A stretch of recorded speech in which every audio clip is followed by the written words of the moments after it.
नमस्कार, स्वागत छ एसडीएफ समाचारमा। सबैभन्दा पहिला प्रमुख समाचार। जैविक अभियानमा सकारात्मक भूमिका निर्वहन गर्नुहुने सबैसित श्री चामलिङले नयाँ दिल्लीमा पाउनुभएको सम्मान साझा गर्नुभयो। एसकेएम सरकारको अन्याय, अत्याचार र भ्रष्टाचारको प्रतिवादमा एसडीएफ पार्टीले पालन गर्यो राज्यव्यापी धोका दिवस। एसकेएम कार्यकर्ताहरूद्वारा दक्षिण सिक्किममा एसडीएफ पार्टीका सहयोद्धहरूको गाडी र घर तोडफोड गरिएकोमा श्री खरेलद्वारा जोरदार भर्त्सना। धोका दिवस सुचारू रूपले सम्पन्न भएकोमा सिक्किमेली जनगणलाई एसडीएफ पार्टीले टक्रायो, धन्यवाद। श्री सुकबहादुर राईको स्वास्थ्य लाभको कामना गर्दै एसडीएफ सहयोद्धहरू चागे लाखा प्युरिङ गाउँ पुगे। अनि पार्टीका कर्मठ सहयोद्धा श्री सदेश गुरुङको निधनमा एसडीएफ परिवारद्वारा समवेदना प्रकट। अब समाचार विस्तारमा। सिक्किम डेमोक्रेटिक फ्रन्ट अध्यक्ष श्री पवन चामलिङले गत 26 मईको दिन नयाँ दिल्लीमा पाउनुभएको सम्मान सिक्किमलाई जैविक राज्य बनाउने अभियानमा सकारात्मक भूमिका निर्वाहन गर्नुहुने सबैसित साझा गर्नुभएको छ। उहाँले भन्नुभयो, आज यो सम्मान म ती सबैसँग साझा गर्न चाहन्छु जसले सिक्किमलाई विश्वको पहिलो अर्ग्यानिक राज्य बनाउन योगदान दिनुभएको थियो र छ। हेर्नुहोस् यो रिपोर्ट। जनताको सवालमा यो साता सिक्किम डेमोक्रेटिक फ्रन्ट एसडीएफ अध्यक्ष श्री पवन चामलिङलाई सोधिएको थियो, भारतीय कृषि अनुसन्धान संस्थान नयाँ दिल्लीमा सम्पन्न ग्लोबल अर्ग्यानिक एक्सपो 2022मा तपाईको अनुभव कस्तो रह्यो? प्रश्नको उत्तर दिँदै एसडीएफ नेताले भन्नुभएको छ, भारतीय कृषि अनुसन्धान संस्थान नयाँ दिल्लीमा आयोजित ग्लोबल अर्ग्यानिक एक्सपोमा विशिष्ट अतिथिको रूपमा उपस्थित हुन पाउँदा मलाई बेहद खुसी लागेको छ। कार्यक्रम आइकोनेक्सको सहयोगितामा स्वस्थ पर्यावरण बचाउ एवं टिकाउ विकासका पेशेवर समाजले आयोजना गरेको थियो र कार्यक्रममा कृषि विज्ञानी, कृषि नेतृत्व, किसान तथा कृषि आधारित उद्योगपतिहरू उपस्थित थिए।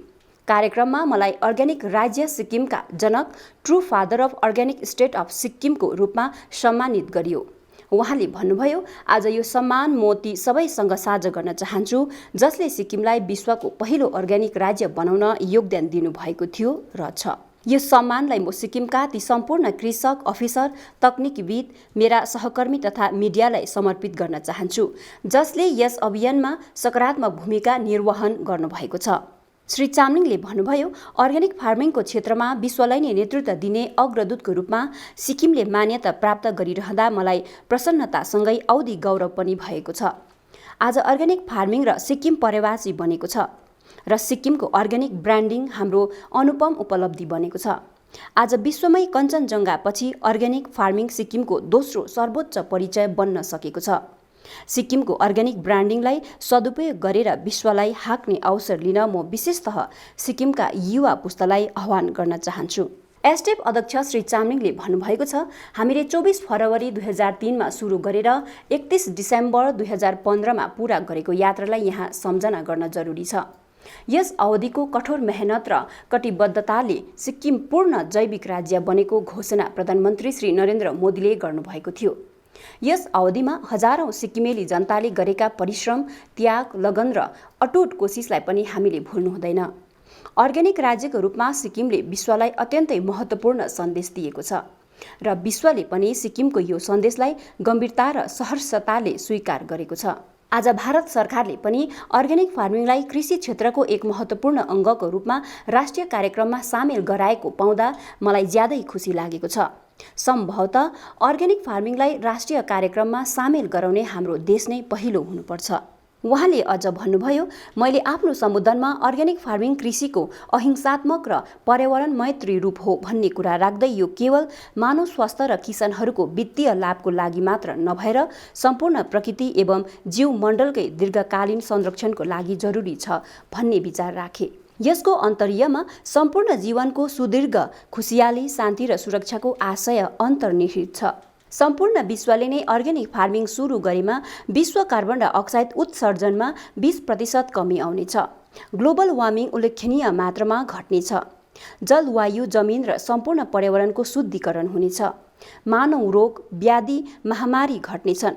मेरो अनुभवको आधारमा मैले यो कुरो पनि राखेँ कि यदि हाम्रो देश तदारुकता सहित अर्ग्यानिक फार्मिङको दिशामा अघि बढे 2040 सम्ममा भारतलाई नै अर्ग्यानिक देशमा रूपान्तरण गर्न सकिनेछ भन्नुभयो। उहाँले भन्नुभयो, त्यसो भएमा विश्वमै यो कीर्तिमान आर्जन गर्ने पहिलो देश भारत बन्नेछ। अर्ग्यानिक फार्मिङ केवल रसायनमुक्त कृषि उत्पादन गर्ने कुरो मात्र होइन, तर यो त दीर्घकालको निम्ति सम्पूर्ण पृथ्वीकै सुस्वास्थ्यलाई सुनिश्चित गर्ने अभियान हो। सिक्किम डेमोक्रेटिक फ्रन्ट एसडीएफले 27 मईको दिन राज्यव्यापी धोका दिवस पालन गर्यो। सत्तारूढ सिक्किम क्रान्तिकारी मोर्चा एसकेएम पार्टीको सरकार स्थापना दिवस 27 मईलाई एसडीएफ पार्टीले धोका दिवसको रूपमा पालन गरेको छ। एसकेएम सरकारले विगत 3 वर्षदेखि गरेको अन्याय, अत्याचार र भ्रष्टाचारको प्रतिवादमा एसडीएफ पार्टीले सरकार स्थापना दिवसलाई धोका दिवसको रूपमा पालन गरेको हो। एसडीएफ पार्टी मुख्यालयमा धोका दिवस पार्टीका वरिष्ठ उपाध्यक्ष तथा पूर्व विधानसभाका अध्यक्ष श्री केटी ग्याल्छेनको अध्यक्षतामा आरिथाङ, गान्तोक, तादुङ र स्यारी समष्टिहरूको संयुक्त तत्त्वावधानमा सम्पन्न भयो। धोका दिवस पालन गर्नुको औचित्यमाथि पार्टीकी चेली मोर्चा उपाध्यक्ष श्रीमती सकुन गुरुङले प्रकाश पार्नुभयो भने धोका दिवस सम्बन्धमा पार्टीद्वारा प्रकाशित पुस्तिका र पर्चा पठन प्रचार प्रसार मामिला उपाध्यक्ष श्री कृष्ण खरेलले गर्नुभयो।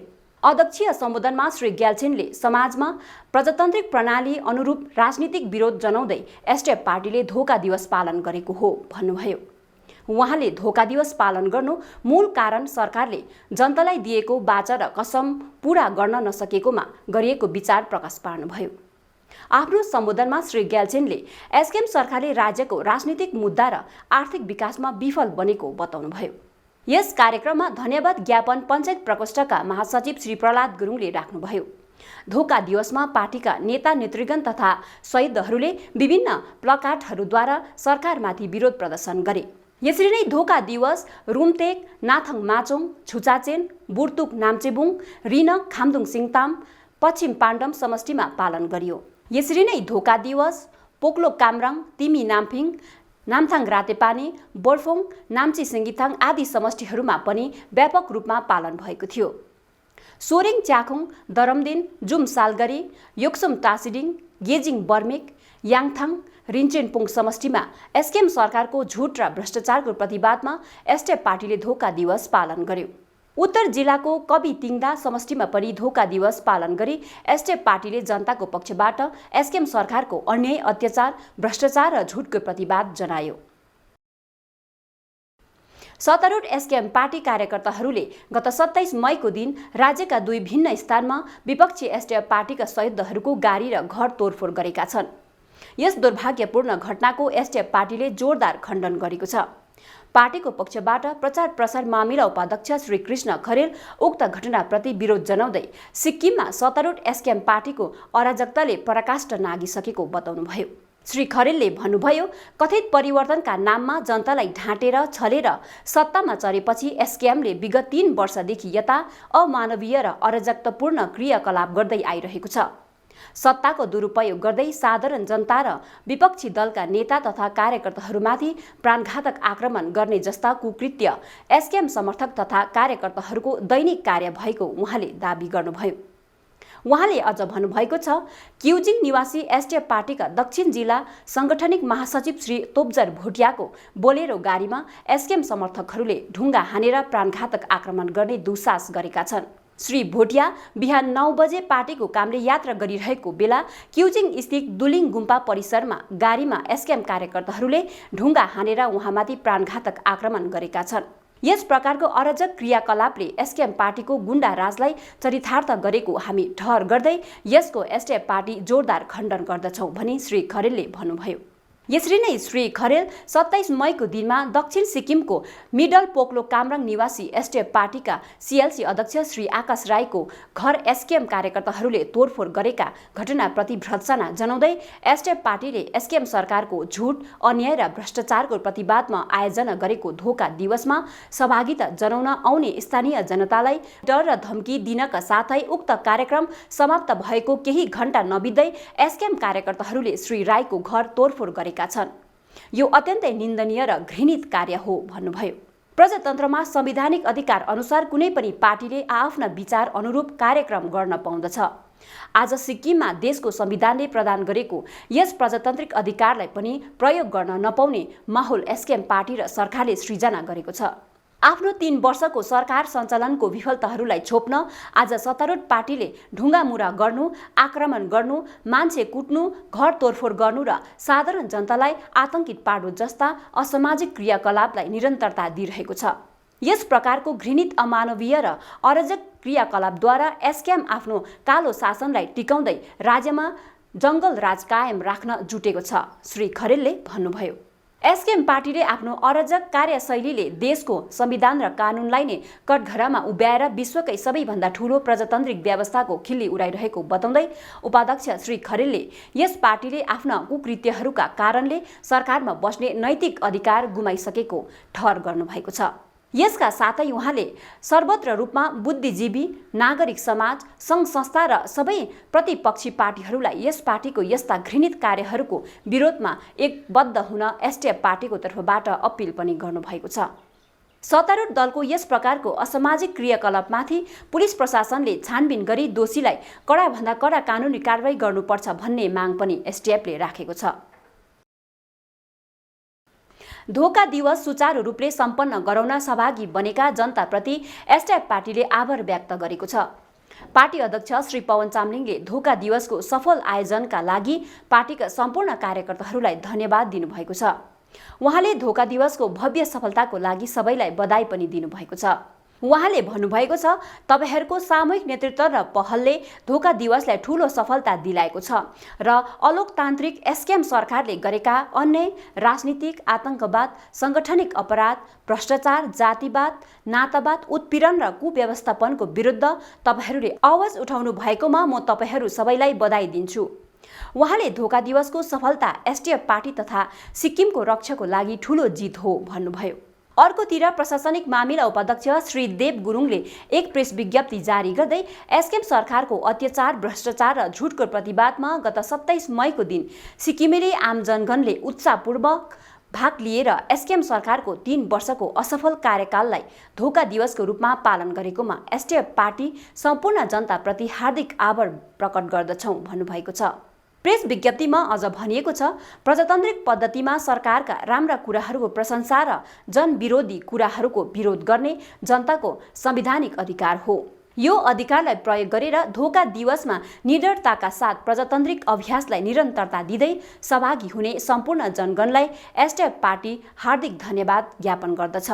आफ्नो माटोको रक्षा, भविष्यको सुरक्षा र सिक्किमेली जनताले प्राप्त गरेका विशेष संवैधानिक अधिकारको लागि तपाईँ प्रजातन्त्र प्रेमी जनगणले देखाउनु भएको अदम्य साहस, त्याग र समर्पण भावलाई एसडिएफ पार्टीले अत्यन्तै गम्भीरताका साथ आत्मसात गरी सधैँ सिक्किमेली जनताको पक्षमा दृढतापूर्वक उभिने प्रण गर्दछ। सदैव हामी प्रजातन्त्रको रक्षा, शासनको निष्पक्षता र न्यायका पक्षमा प्रजातन्त्रलाई जीवन्त राख्न लडिरहनेछौँ। जनताको सचेतना र एकतामा नै प्रजातन्त्र जीवन्त बन्दछ अनि आफ्ना हक र अधिकारका लागि लडिएका सङ्घर्षबाट नै आफ्नो हक प्राप्त गर्ने भएकाले तपाईहरूको प्रजातान्त्रिक लडाईँ सिक्किमको प्रजातान्त्रिक इतिहासमा अमर भएर रहने श्री गुरुङद्वारा जारी विज्ञप्तिमा जनाएको छ। यसरी नै एसडिएफ पार्टीले धोका दिवस पालन कार्यक्रमलाई व्यापक रूपमा प्रचार प्रसार गरिदिने प्रिन्ट, इलेक्ट्रोनिक तथा डिजिटल मिडियाप्रति आभार व्यक्त गरेको छ। छुचाचेन समष्टि अन्तर्गत चाँगेलाखा प्युरिङ वार्ड निवासी श्री सुकबहादुर राई बिमारी अवस्थामा हुनुहुन्छ। श्री राईको स्वास्थ्यको जायजा लिन अनि सुस्वास्थ्यको कामना गर्न एसडिएफ पार्टीका सदस्यहरू उहाँको निवास स्थानमा गत 28 मईको दिन पुगे। छुचाचेन समष्टिका अध्यक्ष श्री मणि कुमार राईको अगुवाईमा रहेको टोलीले श्री राईको स्वास्थ्य जायजा लिँदै सुस्वास्थ्य अनि दीर्घायुको कामना गरे। यसका साथै पार्टीको पक्षबाट आर्थिक सहयोग पनि प्रदान गरे। यस टोलीमा एसडिएफ पार्टीका district vice president Shri Mani Kumar Gurung लगायत कर्मठ एसडिएफ सदस्यहरू पनि सामेल बने। दक्षिण सिक्किमको फोङ्ला बजार निवासी श्री जेबी गुरुङ र श्रीमती मधुमाया गुरुङका छोरा श्री सदेश गुरुङको गत 25 मईको दिन आकस्मिक निधन भयो। श्री गुरुङ एसडिएफ पार्टीका कर्मठ सदस्य हुनुहुन्थ्यो। उहाँले पार्टीलाई एक असल सदस्यका रूपमा धेरै योगदान पुर्याउनु भएको छ। स्वर्गीय सदेश गुरुङको आकस्मिक निधनले पार्टीमा ठूलो क्षति पुगेको छ। एसडिएफ पार्टीका अध्यक्ष तथा पार्टीका सम्पूर्ण परिवारले स्वर्गीय गुरुङप्रति हार्दिक श्रद्धाञ्जली अर्पण गर्दै शोकाकुल परिवारप्रति समवेदना प्रकट गरेको छ। एसडिएफ समाचारमा आजलाई यति नै। बिहीबार फेरि नयाँ गतिविधिहरू लिएर आउने बाचा गर्दै आज भने बिदा माग्दछौँ। नमस्कार।